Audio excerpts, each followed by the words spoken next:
Welcome to Big Blue Kickoff Live. Thanks for being with us. I'm Madeline Burke along with Howard Cross. The phone number again is 201-939-4513. Find us on Twitter at #GiantsChat.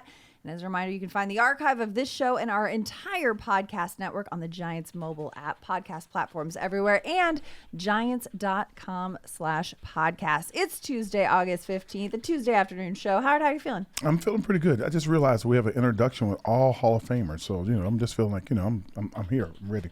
You're ready. You ready to put a gold jacket on here? You're in my Hall of Fame, Howard, in my favorite colleagues' Hall of Fame. Thank you. I appreciate all that. Y'all are. Yeah, no, it's a good time. You sure it's not Lance? You can use a lot less material. Shots fired already. I mean, we're like 30 seconds into the show and Lance is already catching strays. That's terrible. It's terrible. Listen, it's a Tuesday. We're back out on the practice field. You and I were staying out there watching practice today, back in pads. Getting some light work in after we saw that first preseason game on Friday. You and I were both on the sideline for that one in Detroit, in Detroit. But what do you notice about practice today? I think the first thing I noticed is that Saquon may not be, I think he's a great player. I think he has a lot of ability. May not be the smartest guy, though. I know where you're going with this one. There was a play today where Saquon and Leonard Williams kind of bumped into each other. Then Saquon decided he was going to fight Leonard and Dexter Lawrence. I could take him. So at that moment, I start questioning things. Maybe I should start playing poker with him or something. I don't know. I appreciate that young Eric Gray tries to come in here and break things up, and Saquon's like, no, I got this. Saquon gave him don't hold me back. He Derrick Henry'd him off the field. Get away from me. I'm getting those guys. Hey, at least he's got that stiff arm work in today in practice. No, that was fun though. He did a little scuff up. They didn't even fight. They were just pushing and yelling. Mostly Saquon pushing because they were just standing there. It was it was one of those moments, but you like to see the competition going. We got the juices flowing out here. We had Phil Simms and Anthony Blevins out of practice today too. Phil Simms was on the sideline, former Giants quarterback, obviously. Bill Cowher. And Bill Cowher too. Yeah, you had a lot of guys here. Anthony Blevins, former Giants assistant, now Vegas Vipers head coach. Yeah, Bill Cowher. Happy for him. It's always nice to see, once a Giant, always Giant guys coming back. But as a player too, these guys probably looking over the sideline like, oh, hey, look. They probably don't notice. They're too busy. Saquon's too busy fighting the linemen. No, so we back. We were just joking with that, but what happened in practice today that I thought was really, really good. I thought that Leo and Dex obviously were having a great day. That's why Saquon's a little testy. Thought there were some great runs. I saw the offensive line blocked very well. I tell you that one of the things that probably may go unnoticed, but not by me, was that Pert is getting a lot of extra reps. And he's doing well when he's getting them. But he's not. When I say getting a lot of extra reps, it's not just his right tackle. They're moving from right tackle to left tackle. I wonder if he has a GPS tracker. I wonder how many reps he had today, because he had a lot of reps. And I think that's invaluable to a young player trying to, make his way on the team. And they're hoping that he'll be more than serviceable if they need him. Yeah, Evan Neal, of course, still working his way back from that concussion. He was out there in the red penny once again today. He had that his on pads yesterday, on, though. too. He had his pads on, but had the red no contact penny out there. He got some reps out there, but like you mentioned, Matt Parrott was on the line. And, he was on the right side. He was on the left side. No plays off. He was getting a lot of work. And that consistent work, not only coming off of that preseason game where he had a lot of reps as well, but this is going to be good for building the depth of that line, because we saw some struggles, when you got to that deeper part of the line in Friday's game. I mean, they did only have 9 linemen available for that game. I was talking to offensive line coach Bobby Johnson before, and I was like, how are you going to manage that one? He's like, just prayers up, hoping for the best. That's all you can do is hope for the best. When you come in a game sometimes, and I've played it in games where I was the only tight end. You had like a backup tackle trying to play the other guy, and you'd have fullback trying to play, and I can remember thinking to myself, this is kind of interesting. Or being in practice, because everybody was hurt, then you'd take all the reps. You'd be taking special teams, not special teams. You'd be taking all special teams anyway, but you'd be taking the defensive reps for the defense. You're running off the cars, and everybody's like, "Are you going to be okay?" I'm like, "It's just practice."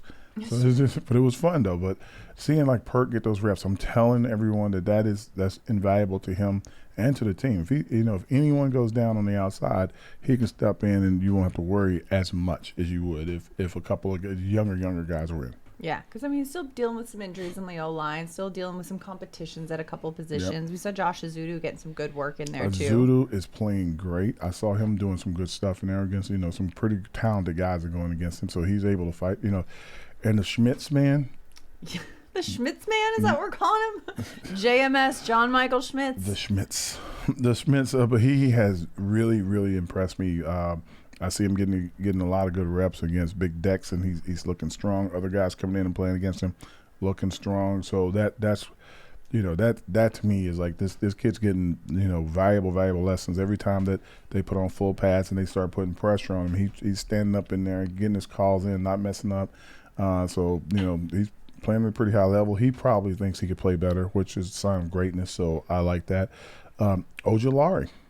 Looks good coming off the edge, coming off with some true speed. If he can stay healthy, him and Thibodeau, that could be a dangerous combination out there for a lot of teams. Yeah, that combination. But back to JMS, John Michael Schmitz. I mean, he's been out there consistently. He got a good half of work in on Friday's game. I know you guys talked about that earlier in the week too, but and the chemistry. I mean, that's got to be hard for a center too, because a lot of that position is developing that chemistry with the quarterback, developing it with Daniel Jones. Not only does he have that with Daniel Jones, Tyrod Taylor, Tommy DeVito, just kind of keeping that consistently down. But in talking to Bobby Johnson about him as well, one of the things that he said stood out was that he said to the young guy, you got to earn the respect of that room, right? And it was something that he noticed came so easily to JMS just because of how humble he is, how hard he works, and how he walks into that room and kind of commands that presence as a center in this offensive line. These veterans are already really respecting the young guy.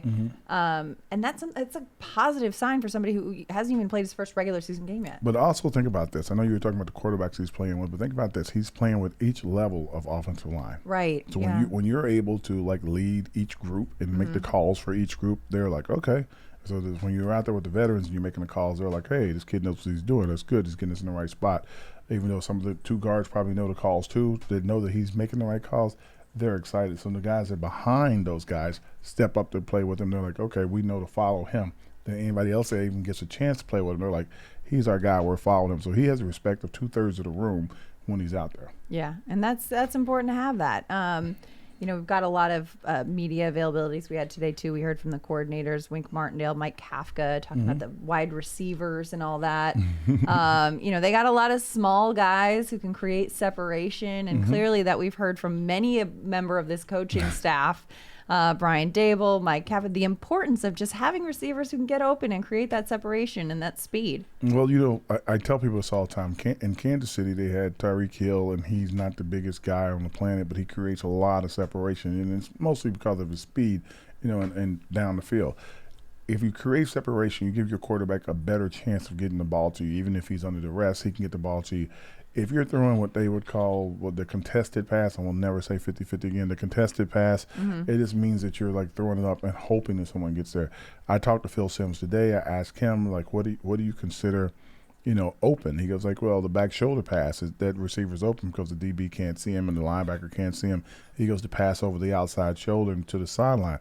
He's open. You're dropping it into the bucket. The guy's just running up under it.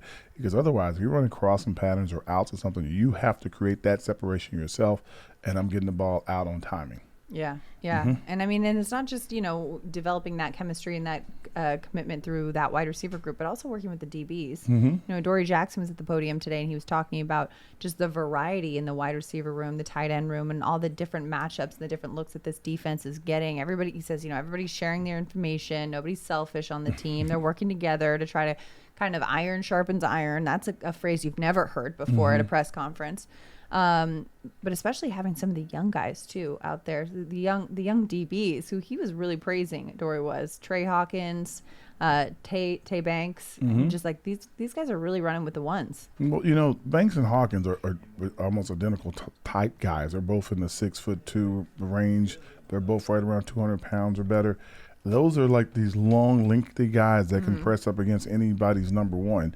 Where they might catch the most heat from is a smaller, quick receiver, in space, like the guys trying to play in the slot and stuff, which gives Adoree Jackson a chance to go inside, outside. If there's some dynamic receiver, like the guy maybe down in Dallas, that is a dynamic, slot receiver, You can put Adoree Jackson in and put the two young guys out, and they'll wreak havoc on the guys on the outside. So I'm not saying this is an incredibly great thing, but I'm just saying they seem to have a lot of depth at the DB position right now. They do. And Adoree acknowledged, he's like, I'm the oldest guy in the room. I'm the oldest cornerback there. And he remembers when he was the young guy and guys like Logan Ryan really kind of helped him along. Yeah. And now that he's the older veteran, he's trying to be, welcoming and give advice to some of these young guys, but also says that they are inspiring a different level of competition. He's like, they have tangibles I don't have. They're longer than I am. And he's like, I'm out here proving like I might be a veteran, but I could still do this too. I still got it too. Yeah, you want to show up when you're the veteran, and then you want to be the guy that they're like, okay, why you do that? Why are you in that position?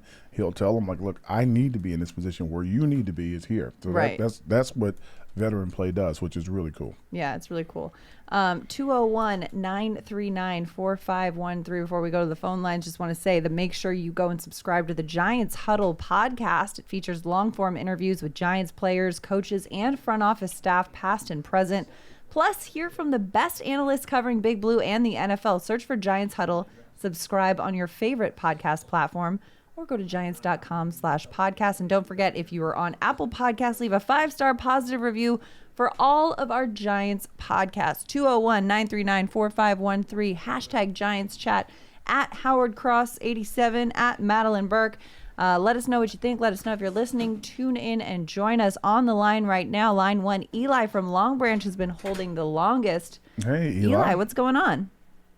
Hey, Howard, how are you, man? Hey, Madeline, he's fan of yours, by the way. Welcome to Big VKL, man. Thank Big you. fan of yours, Madeline. Thanks so much for saying That's that. not Eli Manning. How you doing, Eli? I wish, Howard. I wish, man. Bank account would look That would different. be pretty cool, Howard. What do you call it? I wanted to ask you guys, what do you think about, I think we actually have a decent chance of getting Shep on the practice squad if he doesn't make the team, just because I feel like he's number one, his injury history and everything, so teams are going to be iffy on taking a flyer on him, and also because I just feel like he's also gonna he'll stay with, he was gonna want to stay with us in a way and everything, because this is the only team he's played for at all. Yeah, I mean, two things about Shep is that he's a quick healer. He's done well. You see him out there. He looks quick as ever. He looks strong, making great catches. And he's open a lot. He fits into the ideal, quote unquote, find that open guy. He could be one of those guys if it came down to it. The changes are, or the chances are, and I'm not hedging bets against him to make it, but you got Slayton, Hodgins, Hyatt, who else? Probably Robinson. When he comes back, he'll be in the mix. You got Harris Campbell. Mm-hmm. That's 5 right there. Before we name any other player that and Beasley. Even Cole Beasley. Yeah, Beasley out there, yeah. You got Beasley out there. So now you're starting to get, that's the 6 range. So then practice squad, and this is just if guys didn't make it or whatever. So you probably have Seals if he can still make practice squad. You got Shep if he can make his practice squad. You got a couple of other guys too that are out there. Bryce Ford Wheaton has been kind of impressing in special teams. Yeah, he's a different type of guy. Body type, yeah. So then what comes into play is what Madeline just mentioned is special teams. Like, who's available for special teams? Who's going to be the guy that's going to try to make plays? So we know that probably won't be Paris. We know it probably won't be. Probably won't be Hyatt. It won't be Hyatt. It won't. Hodgins might play a little special teams, but I doubt it because he'll probably be a starter. Slayton probably won't play. Slayton's not going to be a special teams guy unless something goes wrong. He has to be a returner. So that's when it starts to get a little iffy. You need 5 healthy guys, and sometimes 6 to go into a game. I don't know. I'm pulling for Shep. I mean, and I think the more opportunities he gets, especially in these last 2 preseason games and in these practices, he looks better and better, stronger and stronger. And he's the kind of guy that, he's not only just coaching and helping the other guys out, he's also the guy that's out there making plays and competing at a high level. So it's going to be a really interesting thing to see what happens with that. Yeah, and also there's the emotional element too, right? The fact that he's, he is such a part of this team and this fabric. Go ahead, Eli. And the last thing is, think about this. If he made it to the practice squad, somebody's probably going to claim him. Right. Yeah, That's my question is that's exactly where I was going. I thought like someone is going to claim him and everything, but the question is and everything. Number one about his injury history and everything. So maybe teams will be iffy about claiming him, and also about will he want to maybe just stay with us and everything. Just stay on the practice squad. I don't know how that works, but I don't want to say I don't think that's how it works. I think when someone offers you a contract, then you're kind of off of the Giants practice squad. Yeah, I think as a professional, he'd probably want to be on the roster. And I think the union would have a fit if you tried to pull it. Yeah, I think I mean, and think about this. If you get a chance, he's like a hired gun. We call guys that come into teams hired guns because that's what you are. We need you for 1 year. Can you come in here and do it? For us for 1 year. We've seen some of the running backs just get picked up, I guess today and yesterday. They were getting signed their 1 year contracts. They were like, I want to prove that I can still do it and at a high level. So maybe I can get a 2 year contract or a 3 year contract. And that's kind of where Shep probably will be if he doesn't make the 53-man roster. Yeah. And we'll see. I mean, but again, I kind of think he's going to, but I don't want to go one way or the other with it. Yeah, it's going to be a tough decision. Eli, thanks so much for the call. Appreciate it. You look at this decision in this wide receiver room, too, and you don't envy that decision. No. I mean, this is the complete opposite of last year, whereas last year, this front office is like, okay, how do we fill out the rest of this roster? How do we find the last 30% of these guys? Whereas now they're like, where do we draw the line?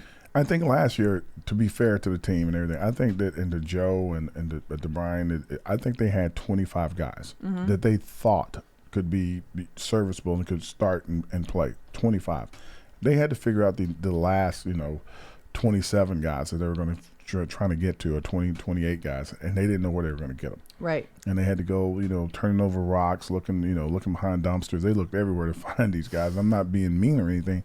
There were guys off practice squads from other teams. There were guys that were getting cut. They were just like, okay, well, this is better than what we had here. This is what better we had there. Can we use you? And if we can't, we really appreciate the time. We'll give you a shot. Now we're going to have to move in another direction. They were bringing guys in on Monday, and they were playing that Sunday.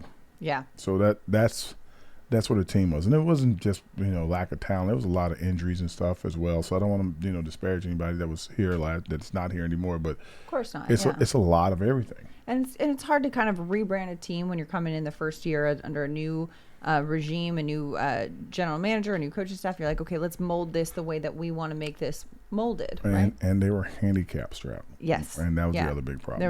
There was some financial limitations. There were financial limitations. Elements of that. And so in year 2, we'll see how they finesse this as well.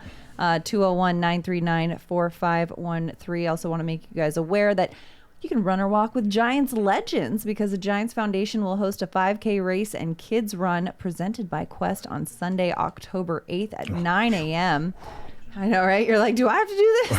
It's at MetLife Stadium. Net proceeds will benefit the Giants Foundation. All participants will receive a commemorative T-shirt after the race. Stay for post-race festival with appearances by Giants legends and a live DJ. Register now at giants.com/5K. You'll be on the road, Howard. Thank you.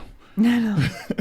I have to run. It's a game day. I gotta run. I mean, it's a 5K. You do more than that on a golf course. I ain't running. Yeah, that's true. I mean, I don't know. If somebody said to you, Howard, there's a bear, and you got to get in 9 holes before this bear. He's like, I could do it. I could see you running. No, you would see Howard run off the golf course. I would leave a lot of people. It'd be really sad. I don't really have an enemy to fight for something. I'm just searching for the slow person. You're like, I don't need to be faster than the bear. I just need to be faster than you. Just need one person. One person. I just need one. All right, so Howard will not be participating in this 5K, but you can. So make sure to visit giants.com/5K to check it out. As I say all the time, Madeline, inside I will. Inside. Yeah, inside. You're there in spirit. 201-939-4513. Hashtag Giants Chat at Howard Cross, at Madeline Burke. Rick in Tampa on the line. Rick, what's going on? Hello. Yes. The beautiful Madeline Burke, first of all. It's a pleasure you're on. Oh, okay. Thank you so much, Rick. You brighten up the set, so that's good. Wow, and then there's Howard. Roll Tide. There you go, baby. Roll Tide. There we go. That's what I'm talking about. I'll throw that compliment your way, even though I'm a Gators fan. Know that. It's Yeah, okay. It's okay. Don't do right, that. I heard it's good to know. be a Florida Gator. No, it's That's not. what I heard. Not this year. I don't know when we're going to be good again. This is tough. This is going to be a tough. Well, so we'll see. We'll talk about that another day. But first things first, I have to say about the wide receivers, and we were just talking about that as well. I think John or Lance had made comment about, Hyatt has been called as, which is what did Adonis call him? Usain Bolt. We know he's super speedy. The guy is amazing. And he made a comment like that he wouldn't have somebody to compliment him on the other side. It would be as fast as him. So I disagree, because I think we have several wide receivers that we could start one on one end, one on the other side that are just not as fast. You may need to turn your radio down just a little bit. I think, yeah. I don't know. You're cutting out a little bit, Rick. All right. Wait. I turn it down, but I do hear an echo. I don't There know why. you go. There you go. That's there what you go. That's got. better. A little better? Yeah. Okay. Because I think it was Carl Banks said something yesterday about that the Giants run their offense is they'll go deep sometimes, but it's a seamless offensive pass attack where they try to get people open in the gaps and things like that. But I think what Hyatt's speed and have somebody on the other side with the speed like him could be. I'm just super excited with the wide receiver core this year, because I think the Giants are going to score a ton of points. And with Waller and Saquon coming out of the backfield, which I've said before, I think it's a 1-2-3 punch. It's going to be amazing. Now, who would you put on the side, on the other side, if Hyatt's starting on the right, who would be on the left? That's fast enough. And I don't mean Slayton either, because I personally don't care too much if Slayton is on the team. With his drops over the years, I don't trust him. I don't. I like the new guys. I would start fresh. And as much as I love Shep, I think it's time to just move forward. He's been hurt so much. I love him and everything. Beasley is there for a reason, and I think that he might not have long with the Giants. And Slayton, I don't care if he's on the team as well. So who else would be a wide receiver with speed to put on the other side of Hyatt? That's my first question. Rick's over here savage. I don't care. He's gone.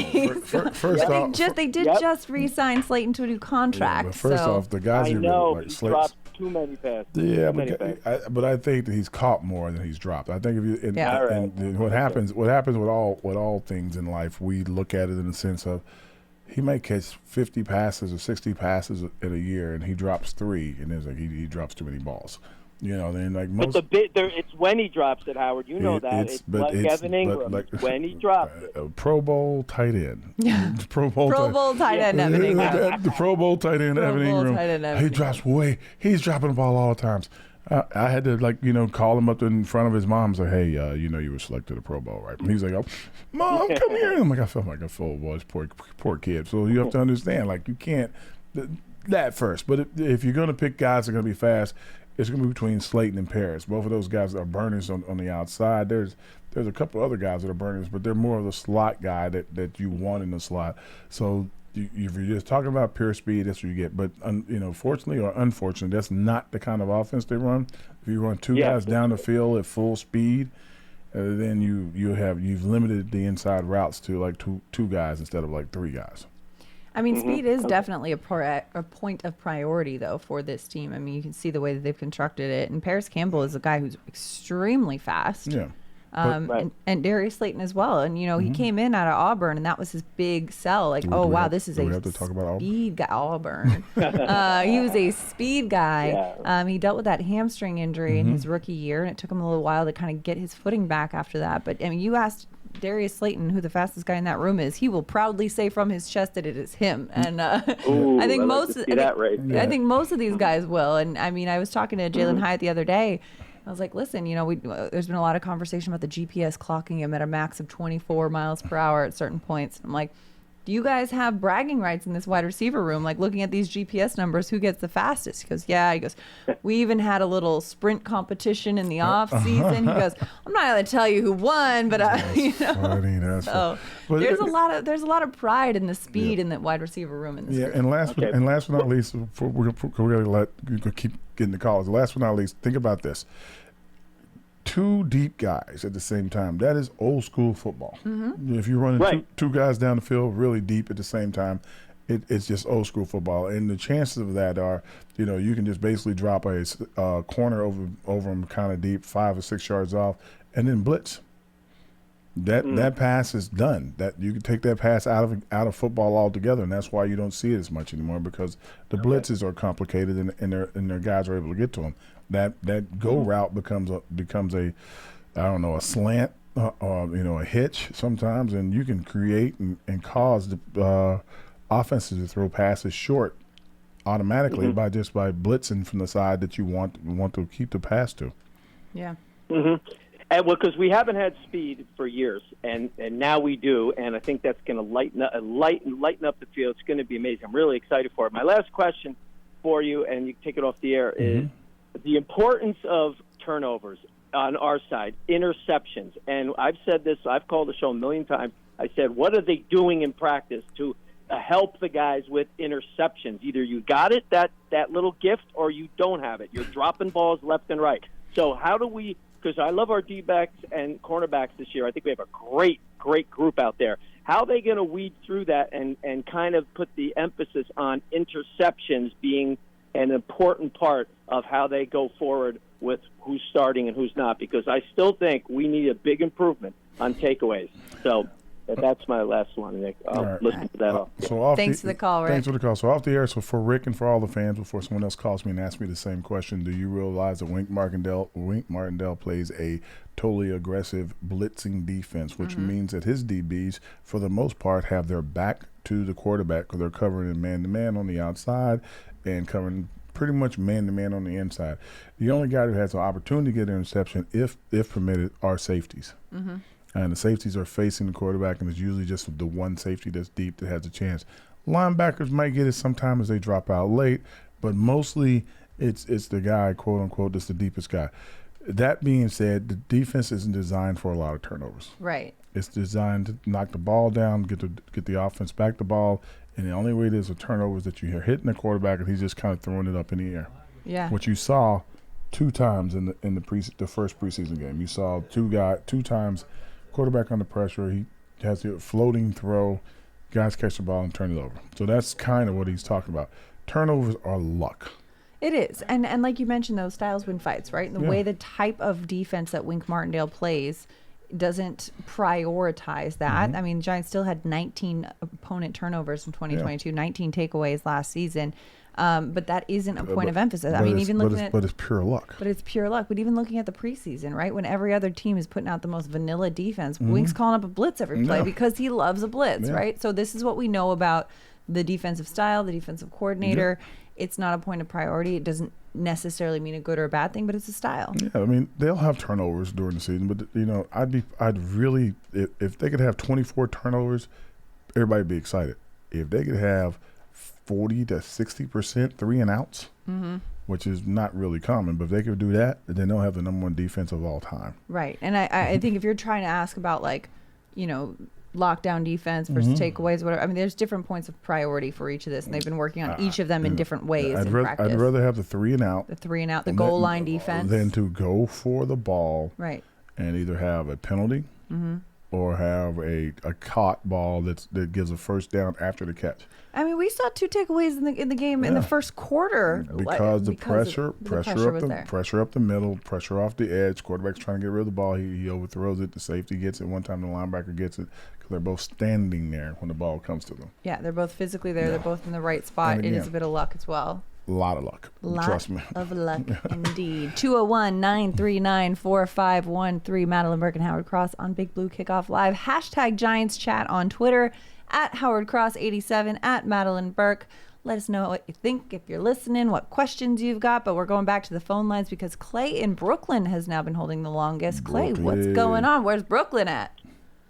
Brooklyn's in the house. There we go. Madeline, how you doing, Howard? So good to talk to you guys. Good. Thanks for calling. And welcome to the show. Thank you. A couple of things, if I may. One, I want to start with the mindset that I seem to have a lot of arguments with my fellow Giants fans on social media about win now versus not. I'm all in on win now for a couple of reasons, and I'm curious what you guys think. One of the reasons is that, as you know, Howard, the NFL changes so much every year. I don't know that we should assume we're going to be able to be better next year. We might lose both of our coordinators next year. We might lose Saquon, Leo, and Adoree next year. There may be a lot of people that we just assume we'll have now that may not be here in 2024. So for that reason alone, plus the fact that I think we're actually a better team than we were at the end of last season when we made the playoffs and won a game, I feel like we should be more of a win now mindset. And so I'm curious what you think about that, but piggybacking off of that is the weakest area on our team, in my opinion, and I know you guys don't like to say negative things about people that you see in the office every day, is the offensive line. And Dalton Reisner is not signed, and he's a 27-year-old solid interior offensive lineman who in college played 4 positions. He played everything but left tackle. And I am just not impressed by our guards. And I feel like they could be a major stumbling block to what is otherwise a Lamborghini. Like, I don't know that anybody's skill position players are better than ours, to be honest, like as a collective. But if we can't block, it doesn't matter. So I do have some other things I want to bring up, but I'd love to hear what you think about those two. All right, so we'll start with the guards first. Who are the guards? Glowinski right now, and So right now, Azudu, number 2, Glowinski, and Bredesen. Bredesen, okay, Lemieux, Wyatt Davis, right, David. So okay, so we got a bunch of guys. Anderson. Jack Anderson, Yeah, Marcus McKeithen, who's still kind of coming back from the knee, Sean Harlow. So right now, the 2 guys that are playing, the starting 2 guys, they've looked good. They've looked good in practice. They look good in the practice in Detroit. They look good in the preseason game. They weren't giving up a lot of pressure. So that held up. And they didn't have the full complement of all 5 guys playing. And a lot of the starters were healthy scratches, too, in that Detroit They're game. always healthy scratches. Right, so it's not the old days. Those days are gone. Let's not talk about that. I'm very sad. No, I'm just joking. Trigger point for Howard Triggering over point. here. I'm like watching practice. I could have played. I was like 60. But He's like, when do they start running? like they're not running. They're like, that's what I got GPS to see how far they run. I'm like, what? What is that? Anyway. Back in my day. I'm gonna get off my yard guy, but so I think that the guard play is gonna be greatly improved from a year ago because I think we got more healthy guys. I think we got a little younger in there with Zulu, but I think that's going to help a lot. I think that it's going to be more important that Evan Neal, I'm praying that his knee and everything is healthy and he can move at the way he wants to move and play that position. If he's playing better, it makes everything a lot better. And you have to also remember that it wasn't just the independent guard play, but it was the center play as well that caused a lot of that. And I think with Schmidt's playing, I love calling him Schmitz. With Schmidt's playing, he has increased or brought the level. Is his name. I know, but brought the level of the kind of like all the tide raises all the boats. His play has brought everybody up. Now, as far as you with the compete now versus compete forever thing. Well, wait, go ahead. I was just quickly adding on that too, is when you're looking at this offensive line group, you got to remember this year is the first year that they're making cuts, one single cut from 90 to 53. So if for some reason you're going to get a view of a lot of people. If for some reason there is a gap that is still a glaring gap at that point, there's going to be a lot of people on that waiver wire to monitor as well. So yeah.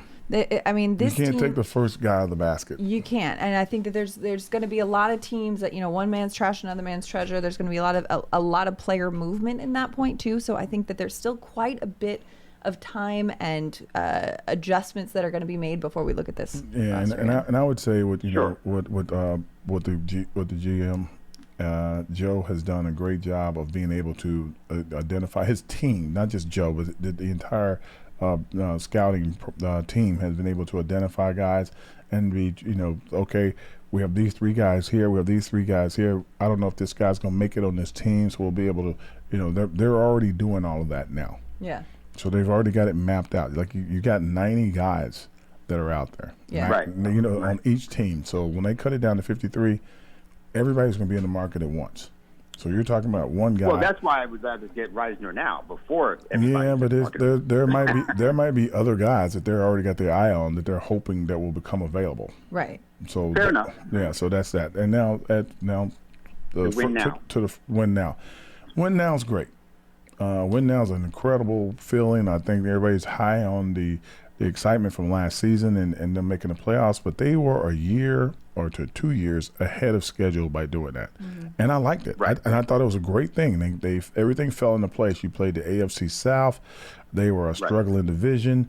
You had some other games that were teams that had been historically great, weren't great. You saw Aaron Rodgers be less than human because he's usually superhuman. Now he was less than human. So you caught a lot of things hit at the right time at the right place. You saw the Titans go from the top seed in the AFC to struggling. The Titans to the Tinies. It was just one of those things. So you had a lot of great fortune at one time. Right. This year, regardless of this is not an excuse, this is just fact. This year, they're going to play a lot of playoff teams, and they're going to play teams that quote unquote boast some of the best defenses in the league.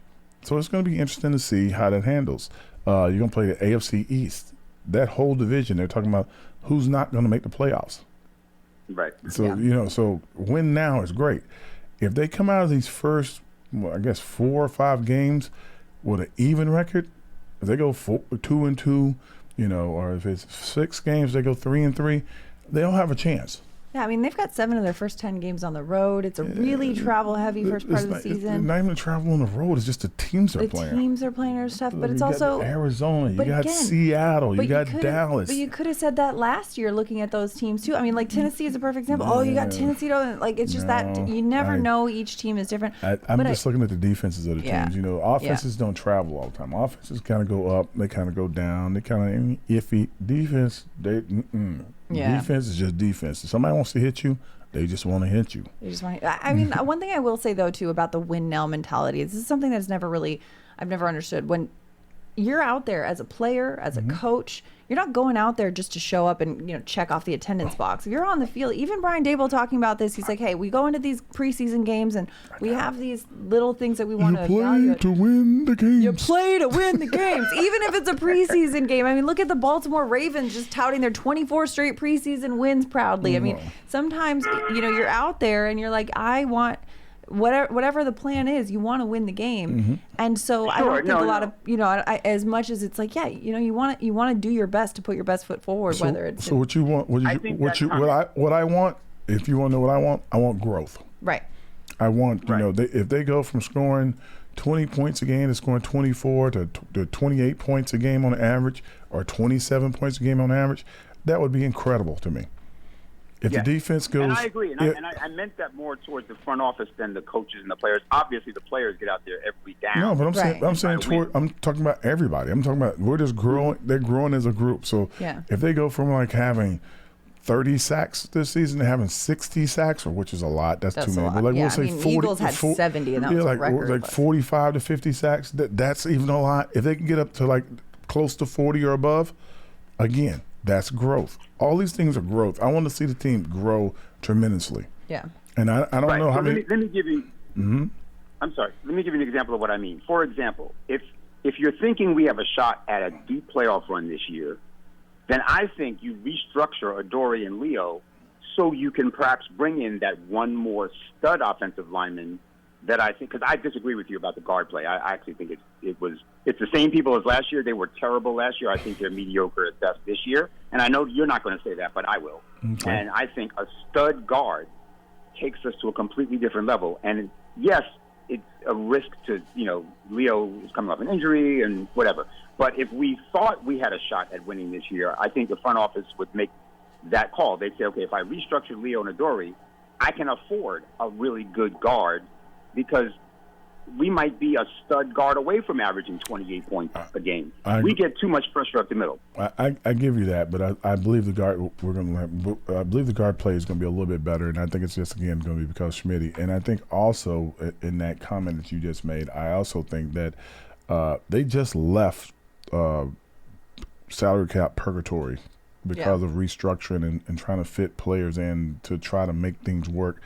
If they were one guard away from being a great team, they would have had one guard in here already.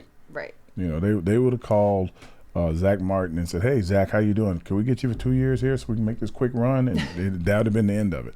Like, you don't want to come to the team, just tell them you want to trade right now, and that would have been the end of it. But they're playing, like I said, this group of guys, Joe and his team, they're great, and I enjoy what I'm watching from them, and I'm enjoying, you know, seeing how they're maneuvering and doing things, and they're a lot smarter than we are. So that's what I lean on it more than anything else.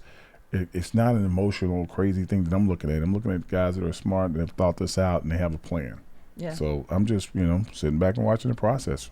It's above our pay grade. And last point, and I'll take this off the air, and thank you so much for letting me ask these questions. Mm-hmm. Is there any indication that we are finally going to throw downfield to Saquon more? Because it's been driving me crazy for 5 years. Like that play he scored against New Orleans a couple years ago, I don't think we've called that play since then. And it just drives me crazy that we see all these posts on social media of him running wheel routes and what have you. But then when the season starts, he almost never catches the ball more than 10 yards downfield. And I'll take it off the air, but I do hope we throw it downfield. And thank you so much for your time. I really appreciate it, guys. You're doing great. Thanks for the call, Clay. I think that's a funny question. Why? You don't get it? Why? What did he just complain about the entire time? Speed and the guard play. Well, but that's the other thing too. Is like if you don't have the guard play, if you don't have that, how are you going to get that? You need time to throw the ball down. You need time. You need time. You need. But yeah. And also, then like you got to bring in. That's a contradiction, but I didn't want to say it while he was in the air because I appreciate it. But I'm not making fun of you. But it is a valid. It's a valid question. But I also can see like if one, then you can't really ask the second one. You can't have both. But I think that. But maybe if they bring in with time, I think the ball will go downfield. Right. I don't think that, and I want people to think about this. I don't think the coordinator or the head coach were down the field passing, historically down the field passing guys. I think you had Tyreek Hill, who got down the field a lot on busted plays. Mm-hmm. He wasn't a design go route runner down the field. It was more of he was on the left sideline outside the numbers, and he just cut across the field because Patrick was scrambling to the right and made himself available deep down the field. Right. There was a lot of that. I'm hoping that that's not us. Right. I'm hoping that our ball comes out on time and that we're able to get the ball to the open receiver. And if it's a down the field throw, it's a design down the field throw, and the receiver is wide open. That's what I'm looking for. Receivers wide open. They're fast at getting down the field, which is going to help that as well. And the quarterback is upright and not pulling turf out of his face when he after he throws the ball. That's all I'm looking for. It's all just the little things. The little things. Not much to ask for, is it? Not much. I don't want to cringe when he does it. Like, oh my God. Just close your eyes, hope for the best. Hey, Giants fans, you can take your fandom to the next level with a season ticket membership. Stay connected to the club all year round, not just on game days. Memberships are now available for the 2023 season. To learn more about the exclusive member benefits, visit giants.com/tickets. Limited inventory is available, but you can get single tickets as well. The 2023 NFL schedule is officially out, and single game tickets are on sale now. Don't miss the Giants at MetLife Stadium this season. Visit giants.com/tickets to secure your seat. 201-939-4513. The phone lines are open. Madeline Burke and Howard Cross. Hashtag Giants Chat at Howard Cross 87 at Madeline Burke. Holding the longest now is Phil in North Carolina on line one. Phil, what's going on? Carolina, what's up? Hey, all. Hey, thanks for fielding my call, Madeline. You're doing a beautiful job. And I must say, like the first day you ventured into this field, you had Paul Dottino, who was chastising Len about a question on statistics and stuff, and your face was priceless. The looking and just to add, of course we knew it. It's much calmer with Howard there. So a little bit, yeah. A little bit, slightly. We love Paul Dottino, though. They don't make him like P-Dots. Paulie Dots. Paulie Dots. Oh my It's goodness. funny because Paul, every once in a while, he gets pretty passionate about the Giants. Every once in a while. Oh my God! I'm not even going to talk about It's that. Yeah, great. we've never seen that before. No. Never. It's a rare moment you got to witness. I'm sorry, I couldn't resist. So Howard's on, which is always I always like to pick Howard's brain. He's 13 years of playing all the different quarterbacks, and I'm going to try to do it. He caught Phil Simms, Jeff Hostetler, Dave Brown, probably Jeff Rutledge. I don't know. Let's see, Kerry Collins, Dave Cannell, and am I missing anybody? Howard? Kent Graham. Oh, Ken Graham, yeah. Ken Graham, there you go. I'm sorry. But not bad. And so seeing all those fellows, and then you've covered the Giants for so long, you got to see Eli, and now you're seeing Daniel, DJ. How would you kind of characterize DJ's in practice and games, his throwing technique and his ability to the others?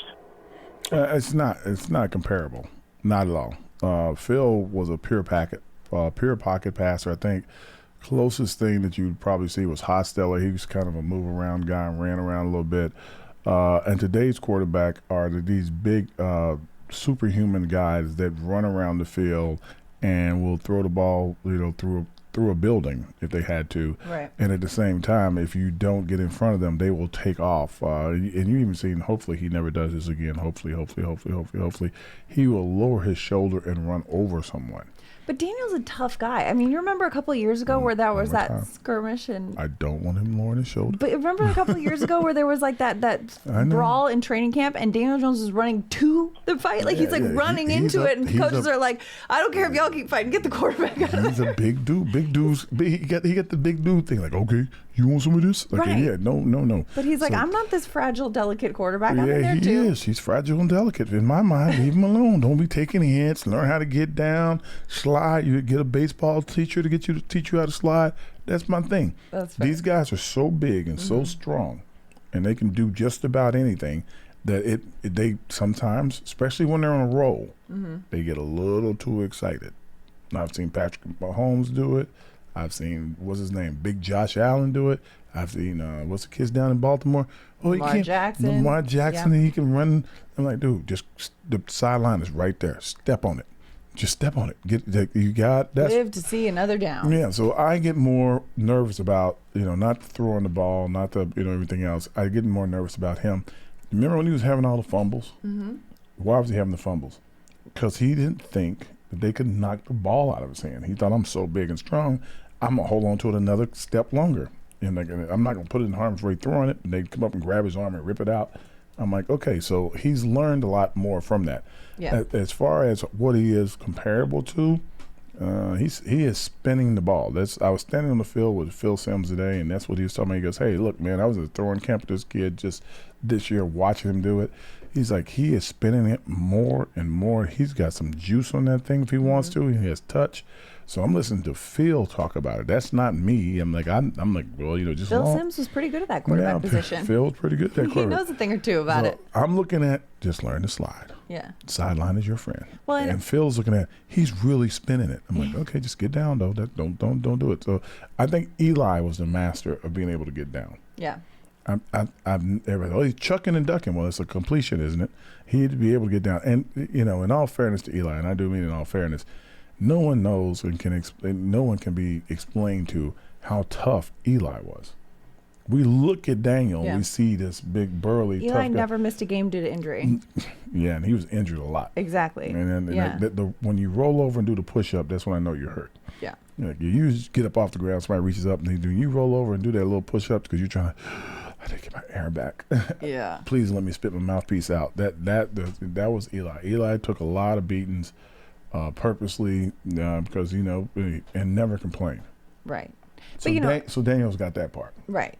But Daniel is also his own quarterback too, and I think that's something he was talking about. His off-season training too. Some of that is acknowledging that, like, he worked on some new arm angles this summer. He worked on some of that, and you see some of that. That's in what touch. Simms was talking about, right? Yeah. Simms was noticing that. It's like, okay, we are seeing some new Not only that, he also bulked up. I feel like every year he comes in and he's just like a bigger dude. It was funny when guys get bigger, their arm angle usually changes. And they can't throw the ball as well. It's like you see those. You can't. But his flexibility. Flexibility changes, especially through his shoulder. So that's awesome. But it's also important to remember too. He had the fewest interceptions in the league last year. He had 5 interceptions, 8 turnovers in total. Daniel Jones did, and that's one of those things that so many people. It was a point of emphasis early on in his career, and as much as people are giving him a hard time for that in the early part of his career, I don't think people are giving him enough credit for how he addressed it last season. I would say, Daniel did address it, but I think it was Dayball and the system and and I think that they taught him that, hey, look, everything is not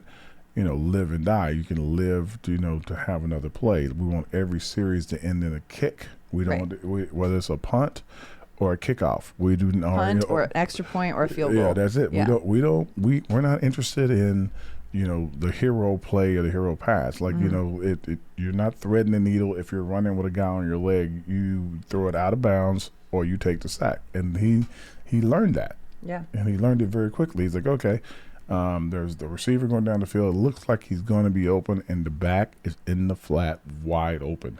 Give him the ball. Yeah. If I could give him the ball, get back in the huddle, and just put your hands over your ears so you can hear me call the next play. They really beat on him a lot about it. He took and he's mindful of it. He's okay. And I think they kind of did I always consider it something like how I used to play. I would block anybody. I'd get down and dirty with anybody, and every once in a while they would throw me a pass. I'm like, I'm happy, and that's kind of what Daniel does. Like, just what I just want to. We call it a run play. What? I get to run. He gets all excited and runs down the field, comes back to the huddle. People patting him on the back. I think he likes that. Yeah. So again, I think that part of his game is different. And like I said, you're going to see more and more quarterbacks come out with the double, the being able to run and throw the ball. And the better quarterbacks will be able to, to spin it really well and know when to use their legs. Yeah, know when to use your legs. Know that you have that tool in your toolbox for when you want to use it. Yeah, it's mostly to run for safety. Yeah. Great stuff, Phil. Thank you. Thanks for the call, Phil, on line 1 with the great insight, 201-939-4513.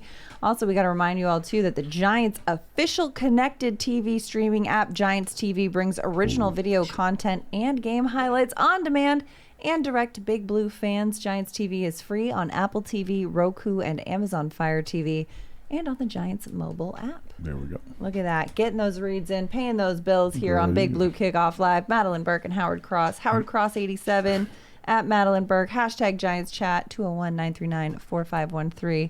Are we ready for this, Howard?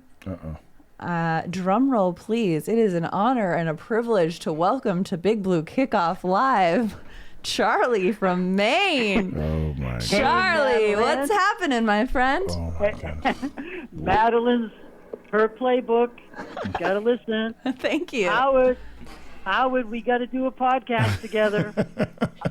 I gotta cross the bear. I'm telling you, it'll be epic, man. It'll be epic. I would be on antidepressant medicine, all kinds of stuff. What are you talking about, Charlie? What's wrong with you?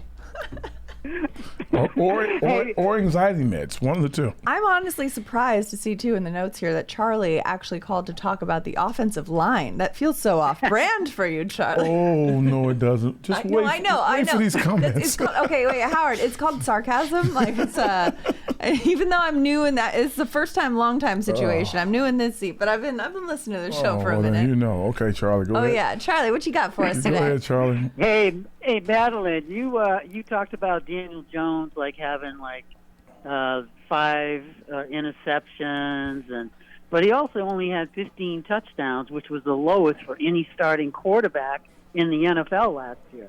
You know what? Leave it to Charlie to put it all in perspective. We appreciate that. And also, his interceptions went down, but his sacks went up. His percentage of sacks in 2021 was low, I think it was 40% or I don't know, 43. But in 2022, it went up to 60, almost 70%. So let me ask you a question. 44 sacks, but did they lose the ball in those Hold on, there you go. So they taught him to protect the ball, not to throw it down the field. Because he had no one to throw it to. But the thing is that they wanna let hear. him throw it 5 and 10-yard passes because they knew if he was sitting in the pocket He was gonna and he get got a sacked. pass rush, his chances were he was going to get sacked and he was probably going to lose the ball. No, which happened in Philly in the Philly divisional game. I know, He but that's- actually fumbled the ball and he but that- threw an interception. But you know why he did that? Because all bets were off at that point. And it was time to like give it all you had, where they had gone with this game plan the entire year. We're gonna keep it within range. We know we're struggling a little bit up front, so we got to figure out a way to get the ball out of Daniel's hands, keep him from running every down, because if he does, we're not going to have him. We want to make sure. Sure. Yeah, we're gonna because he was his neck the year before. Like, God bless him. Yeah. So they made sure to keep him able to, like, okay, the ball out in the flat. Who can get open at 5 yards, and it became a weaker version of the old New England offense, with a bunch of small guys, nobody going down the field. Somebody get open quick, so we can get the ball out of our hands and keep moving the ball down the field quickly. And in his case, they're like, and if it's not there in a clear window, get down. So that's why the sacks went up.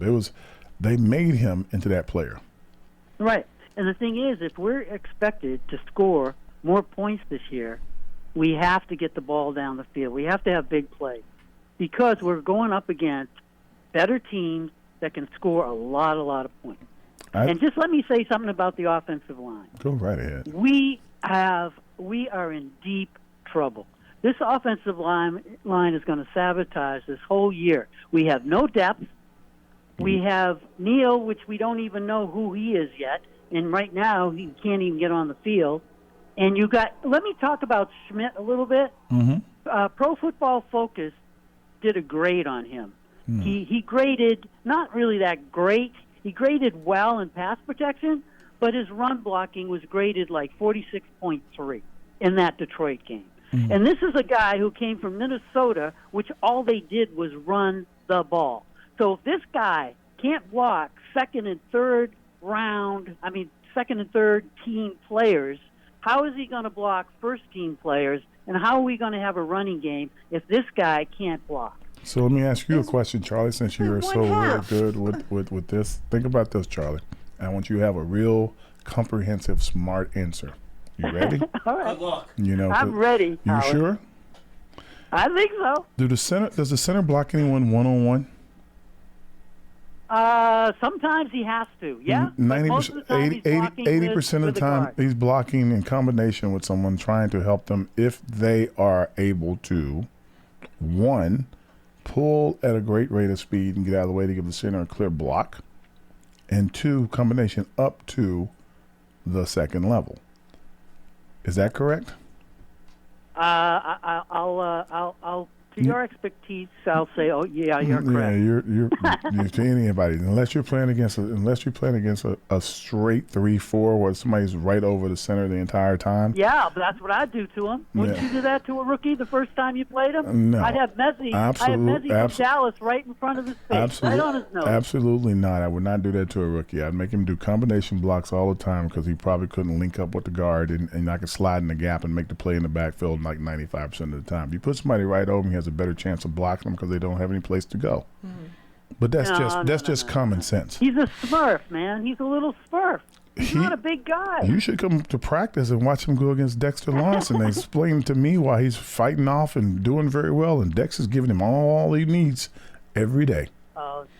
Well, okay. Well, you know, Dex is only all pro, but don't worry about that. I know, but I think Dex is taking it easy on him a little bit. That's what you think? Did you hear the early part of the show when we were talking about Saquon wanting to fight the two of them? Taking it easy on him. But the other thing is, Howard, if you only have mediocre guards, or I call cow chips, next to you, and you're a rookie center, that ain't going to help you very much.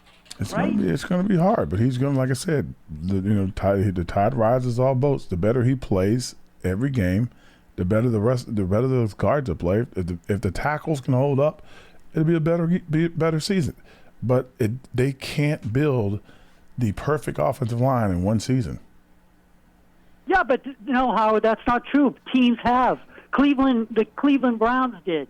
the Kansas City Chiefs did. I mean, there's teams that can go Kansas from a City bad Chiefs offensive did? line, and the next year they have one of the best. It's happened, Howard, but we can't do it in 10 years. We're still trying to find an offensive line. know- It's ridiculous. For Charlie, guys, I'm gonna we're gonna let him go because Charlie, it is fortunately, 1 minute. we've run out of time for you today. So let's do this. But you know what? When you have how many Super Bowls they've had? The Giants 4. 4, right? Yeah. So most teams, Cleveland has how many? 0. Oh, I didn't know that. I thought they may have had one or something. I missed it. So what Charlie is saying is like he would trade all 4 seasons or Super Bowl seasons and every playoff game that they've ever won in the past for one good year of everything being right. Yeah. I don't know if that's a fair trade. But that's what the ideal is, and I'm not beating on Charlie. I don't want Charlie to think that I'm being funny or anything. Most teams, most fans Off camera Schmelk's face says it all. Most fans want everything to happen right now, instantly, forever and ever. Amen. The only example I have of that is Los Angeles Rams.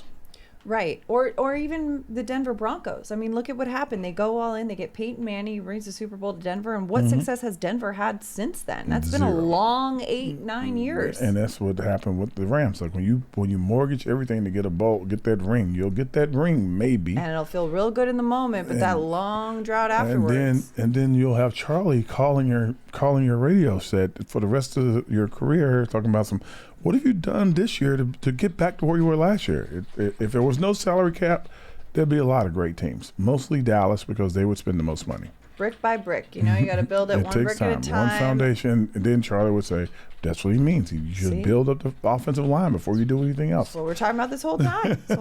Exactly. Always great to hear from Charlie and all of our callers here on Big Blue Kickoff Live. That's Charlie's a show a for fan us. favorite. You know that, right? Yeah, of course. Yeah, Charlie in Maine, legend, the legend of Charlie. And yeah, great to hear from all of our callers today. Absolutely. Solid show, Howard Cross. Great job, Madeline. A pleasure doing business with you today. Once again on Big Blue Kickoff Live. Thanks for listening to today's episode of BBK, part of the Giants platform, podcast platforms everywhere, and giants.com/podcast. Like, subscribe, positive comments, all that good stuff. #Giants Chat. Let us know what you think. We'll see you next time.